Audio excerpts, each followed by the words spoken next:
Olá, boa noite. Eu sou o William Galvão e começa agora o Jornal da Justiça desta segunda-feira, 24 de julho. Presidente do Supremo Tribunal Federal e do CNJ, a ministra Rosa Weber, lança mutirão processual penal carcerário. Mais de 100 mil processos devem ser revisados entre julho e agosto deste ano em todo o país. Você acompanha também nesta edição. Com autorização da Justiça, Polícia Federal prende o ex-bombeiro Maxwell Simões Correia, acusado de envolvimento no assassinato da vereadora Marielle Franco. Justiça mantém a obrigação da FUNAI de colocar em prática o plano de ação para atender indígenas refugiados. E o programa de construção de paz nas escolas de Mato Grosso.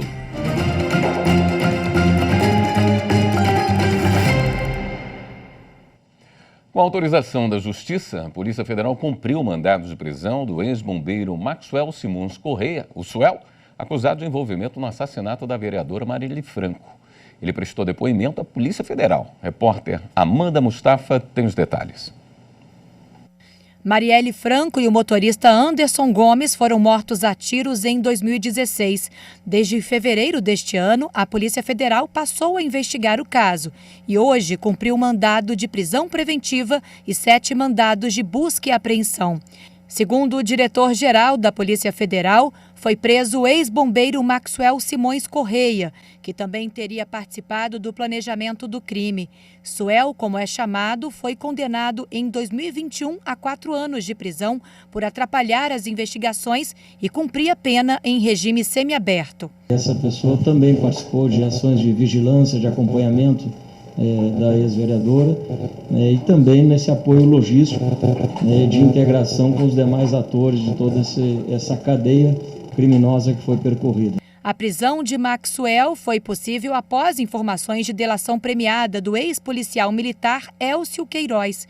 Ele é apontado como motorista do carro que perseguiu o veículo onde estava Marielle e disse que o também ex-policial Rony Lessa foi quem fez os disparos. E com isso, nós temos o encerramento de um patamar da investigação relativo à execução do crime.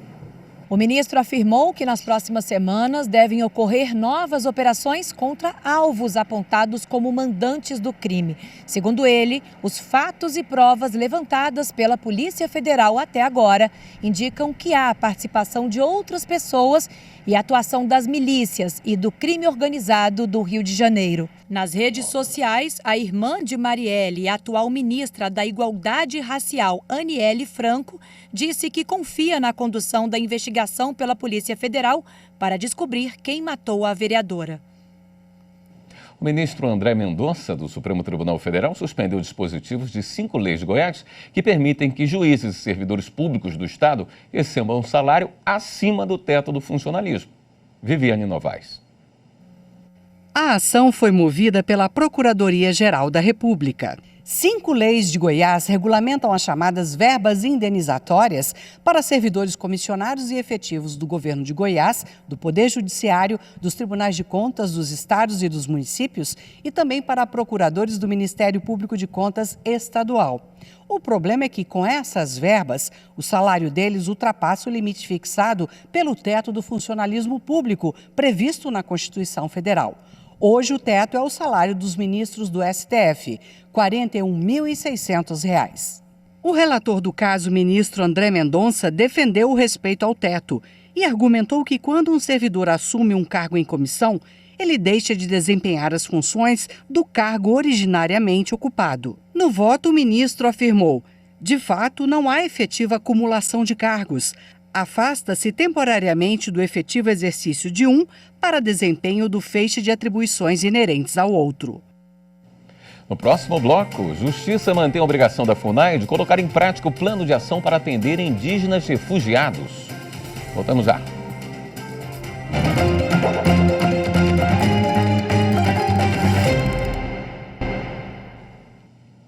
O STJ definiu que ato normativo infralegal pode fixar prazo máximo para trabalhador requerer seguro-desemprego. Quem traz as informações é o repórter Rafael Porfírio.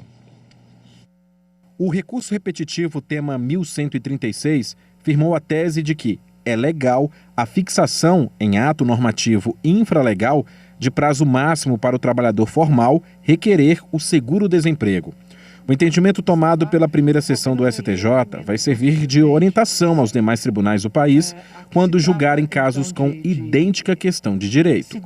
Ao analisar o caso, os ministros mantiveram um acórdão do Tribunal Regional Federal da 4ª Região, que considerou descabido o indeferimento de um pedido de seguro-desemprego por ter sido apresentado fora do prazo de 120 dias previsto em resolução do Conselho Deliberativo do Fundo de Amparo ao Trabalhador.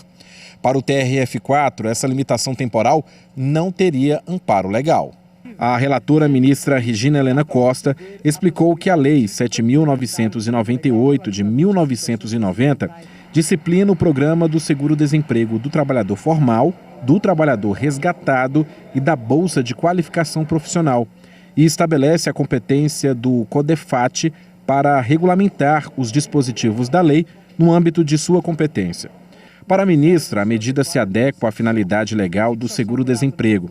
Destacou ainda que a prescrição de prazo máximo para se requerer a habilitação ao benefício permite à administração otimizar o gerenciamento e a alocação dos recursos para o custeio da despesa. Previsibilidade essa que ficaria prejudicada sem a definição de um limite temporal, comprometendo, em último plano, a adequada execução da lei. Um vendedor externo da Souza Cruz de Porto Alegre, no Rio Grande do Sul, não terá direito a horas extras. A decisão é da 5ª turma do TST, que considerou válido o acordo coletivo de trabalho que afastava o pagamento. As informações com Rafael Oliveira. Os vendedores externos da empresa eram enquadrados no inciso 1º do artigo 62 da Consolidação das Leis do Trabalho. O dispositivo trata dos empregados que exercem atividade externa incompatível com a fixação de horário de trabalho. Essa condição também constava do contrato de trabalho e estava registrada na carteira de trabalho do profissional. O entendimento já havia sido referendado por uma cláusula do Acordo Coletivo 2016/2018 da categoria. Na ação, o trabalhador alegou que a empresa fiscalizava a jornada e sempre acompanhava o controle de vendas e cobranças, assim como quilômetros rodados e volume de trabalho. Segundo ele, um equipamento eletrônico fornecia o roteiro de vendas todos os dias pela manhã. Além disso, registrava o resultado das vendas e os produtos devolvidos a cada visita realizada, em tempo real. Contou também que comparecia diariamente à empresa para prestar contas e buscar material de merchandising. Em defesa, a Souza Cruz negou que tivesse controle sobre a jornada do vendedor, sustentando que o empregado atuava integralmente em trabalhos externos e sem fiscalização, direta ou indiretamente. O argumento convenceu o juízo de 1º grau, que negou o pedido de horas extras feito pelo empregado. Mas o Tribunal Regional do Trabalho da 4ª Região, no Rio Grande do Sul, reformou a sentença. O entendimento do TRT teve como base depoimentos que confirmaram a previsibilidade da quantidade de visitas a clientes e do tempo estimado em cada uma, o que permitiria a fixação de jornada. Com isso, condenou a Souza Cruz ao pagamento de horas extras excedentes à 8ª hora diária e à 40ª hora semanal. O caso chegou ao Tribunal Superior do Trabalho e o relator foi o ministro Breno Medeiros. Ele lembrou que o Supremo Tribunal Federal fixou tese vinculante no tema 1046 da repercussão geral sobre a constitucionalidade das normas coletivas que afastam direitos trabalhistas, desde que observados os direitos absolutamente indisponíveis. No caso, a previsão da norma coletiva não trata de direito indisponível, nem constitui objeto ilícito. Por isso, não há como desprestigiar a autonomia da vontade coletiva das partes. Na avaliação do relator, circunstâncias como o fato da jornada iniciar e terminar na empresa, a existência de metas e de roteiros de visitação, os registros em dispositivos eletrônicos e o uso de celular não afastam a autonomia do empregado para definir horários e a forma de cumprimento do itinerário. Assim, a 5ª turma do TST considerou válido o acordo coletivo de trabalho que afastava o pagamento de horas extras ao vendedor externo da Souza Cruz. A decisão foi unânime. O Tribunal Regional Federal da Primeira Região manteve a obrigação da FUNAI de colocar em prática o plano de ação para atender indígenas refugiados em Roraima em decorrência da crise humanitária na Venezuela. Lincoln Freitas. A Justiça Federal confirmou a sentença que obriga a Fundação Nacional dos Povos Indígenas, a FUNAI, a executar o plano de ação destinado aos povos venezuelanos Warao e Enhenepá, idealizado pela própria FUNAI em 2018, para atendimento a indígenas refugiados em Roraima, em decorrência de crise humanitária na Venezuela. A FUNAI e a União apresentaram recurso contra a sentença, alegando que o atraso se deve à falta de recursos. Mas o relator do caso no TRF da Primeira Região, desembargador federal Souza Prudente, entendeu que a inércia compromete os direitos sociais dos povos indígenas, bem como a política indigenista como um todo, caracterizando assim omissão do poder público. O magistrado fundamentou a decisão no princípio constitucional da dignidade humana, que garante uma série de direitos a brasileiros e estrangeiros residentes no país. A seguir, o programa de construção de paz nas escolas de Mato Grosso. Voltamos em instantes.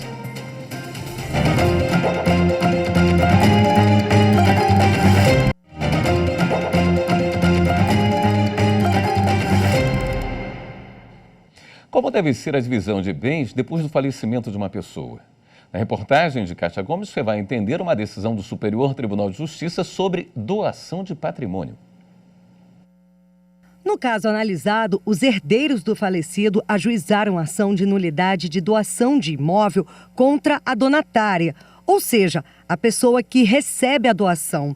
O juiz julgou o pedido procedente e decretou a nulidade integral da doação sob o fundamento de que o falecido, ao dispor do patrimônio, não observou o valor que deveria ser reservado aos herdeiros necessários, que é de 50%. A advogada Marcela Andrade explica que quando ultrapassa esse percentual, é chamada doação inoficiosa. É 50% disponível, 50% para proteger os herdeiros. O que excede, o que é disponível, é doação inoficiosa. E essa discussão aí de verificação do patrimônio é feito no momento da liberalidade, no momento em que o doador quis doar. O Tribunal de Justiça de São Paulo deu parcial provimento ao recurso da donatária para limitar a nulidade à parte que teria excedido a porção disponível do patrimônio. No STJ, a beneficiária da doação sustentou que, seja ao tempo da liberalidade, seja ao tempo do falecimento, o bem doado pelo falecido era muito inferior aos ativos financeiros que ele possuía no exterior, os quais seriam capazes de garantir a legítima dos herdeiros. A terceira turma deu provimento ao recurso especial a fim de julgar improcedente o pedido de nulidade da doação. A relatora ministra Nancy Andrighi apontou como fatos incontroversos no processo que a doação ocorreu na época em que o falecido possuía mais de 2 milhões de dólares em ativos financeiros no exterior e que o imóvel em discussão não valia mais do que 50% de tais ativos. Ela destacou o entendimento consolidado da Corte no sentido de que o excesso caracterizador desse tipo de doação deve ser considerado no momento da liberalidade e não no momento do falecimento do doador. Agora é lei. Tangará da Serra, em Mato Grosso, criou o Programa Municipal de Construção de Paz nas escolas. Repórter Carlos Celestino. A prática da justiça restaurativa, incentivada pelo Poder Judiciário de Mato Grosso, virou lei no município de Tangará da Serra. A implantação da metodologia deve contribuir para alcançar melhores resultados na educação. E com esse projeto, com esse programa e esta lei aprovada no município de Tangará da Serra, a lei número 6.050 de 2023, Então, ela vem dar condições para que nós possamos criar esse núcleo aqui em Tangará e treinar essas pessoas em parceria com o Tribunal de Justiça do Estado de Mato Grosso e assim avançar e colocar essas ações em práticas dentro das escolas, reduzindo os conflitos e a violência dentro da escola. Este é o objetivo. Nós precisamos de criar um ambiente escolar que seja um ambiente de paz, de harmonia, de união, para que realmente possamos ter assim mais resultado e melhores e os nossos alunos possam avançar no aprendizado. Os círculos de construção de paz serão aplicados em 41 escolas do município e devem beneficiar cerca de 13 mil alunos matriculados na rede pública. Para a realização dos trabalhos dentro das unidades de ensino, o Poder Judiciário conta com o apoio dos facilitadores, profissionais de ambas esferas que estão unidos em um único propósito: atuar na mediação para eliminar conflitos. Nossa função é transmitir, essa prática, esse conhecimento, para que esse conhecimento ele saia da nossa esfera e ganhe a esfera social. Nesse ponto específico, a educação dentro das escolas para os alunos e professores. Se nós temos informações advindas tanto da rede estadual como da rede municipal também, de uma série de conflitos, um momento de bastante dificuldade por parte dos profissionais de educação para lidar com esses conflitos, enfim, para melhor administrar. E nesse sentido, o ciclo de construção de paz ele vem trazer, segundo o próprio relato dele mesmo, vem se tornar uma grande fonte de apoio, uma ferramenta que certamente vai implicar em muitos benefícios. E o Círculo de Paz, esse programa, ele pode nos, com certeza, a gente já viu pelos experimentos, contribuir para que nós tenhamos uma escola mais pacificada, os alunos com condições de aprendizagem, e isso vem facilitar bastante o trabalho dos nossos professores. O Tribunal de Justiça do Rio Grande do Sul arrecadou e doou agasalhos em mais uma ação do projeto Judiciário Solidário. Repórter Paulo Marcon conta pra gente como foi. Depois de anunciar a doação de mais de 2 milhões de reais às vítimas do ciclone extratropical no Rio Grande do Sul, o TJRS se mobilizou mais uma vez com a arrecadação de roupas, calçados, cobertores e itens de inverno para a campanha do agasalho deste ano. Foram 2 entregas realizadas pela equipe de Relações Públicas do Poder Judiciário entre os meses de junho e julho para a Defesa Civil do Estado, que fica responsável por fazer a triagem, classificação e doação aos cidadãos em situação de vulnerabilidade. A partir desta segunda-feira, a presidente do Supremo Tribunal Federal e do Conselho Nacional de Justiça, ministra Rosa Weber, lança novo mutirão carcerário em 5 estados. A previsão é que sejam revisados mais de 100 mil processos entre julho e agosto. Repórter Renato Rosa. Na abertura do encontro em Mato Grosso, a presidente do Supremo e do CNJ, ministra Rosa Weber, acompanhou o lançamento de programas, ações e a campanha pelo emprego do Tribunal de Justiça do Estado, para estimular a contratação de quem já cumpriu pena. As empresas que derem essa oportunidade ganharão selo daqui para frente. Quando uma pessoa que cumpriu pena ganha liberdade, significa que ela já pagou pelo seu erro. Estamos perdoando aqueles que erraram em nossa sociedade? É uma pergunta muito profunda diante de tantas manifestações de preconceito que muitas vezes nós as carregamos, as professamos e nem percebemos. Segundo o TJ de Mato Grosso, há alguns anos, celas com capacidade para 8 abrigavam 60 homens. Hoje nós podemos dizer que nós temos mais números de vagas do que números de presos, o que vai nos permitir, inclusive, começar a fazer a separação de presos provisórios e definitivos. A ministra Rosa Weber lançou um novo modelo nacional de mutirão carcerário. Buscamos incorporar definitivamente as atividades dos mutirões nas rotinas do Poder Judiciário Nacional, com periodicidade semestral, de modo a que se realizem pelo menos 2 vezes ao ano. E a retomada desta política e desse movimento em Mato Grosso é simbólica. Em homenagem, inclusive, ao ministro Gilmar Mendes, pioneiro no desnudar esses dilemas que impõem exigentes posturas e, sobretudo, uma cultura de atuação judicial que nos implique com o cumprimento intransigente da Constituição da República, da Lei de Execução Penal, dos precedentes vinculantes das Cortes Superiores e tratados internacionais. Dependendo do caso, será possível trocar a prisão por outras medidas. A previsão é que sejam revisados mais de 100 mil processos em todo o país. O novo modelo segue portaria do Conselho Nacional de Justiça de junho deste ano.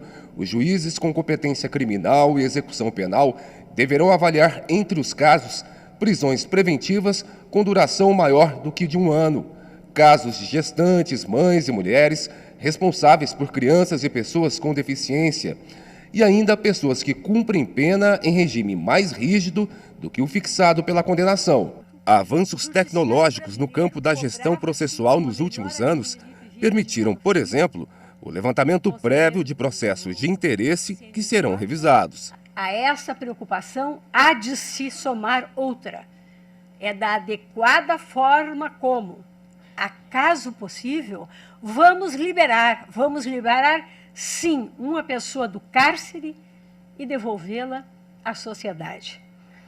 É necessário um bom encaminhamento e acolhimento dessa pessoa ao ambiente livre, permitindo-lhe acessar os serviços e o apoio de que precisa para alcançar o estatuto jurídico de pessoa egressa com dignidade. Esta semana, além de Mato Grosso, a ministra vai visitar os estados do Rio Grande do Norte, Bahia, Minas Gerais e São Paulo.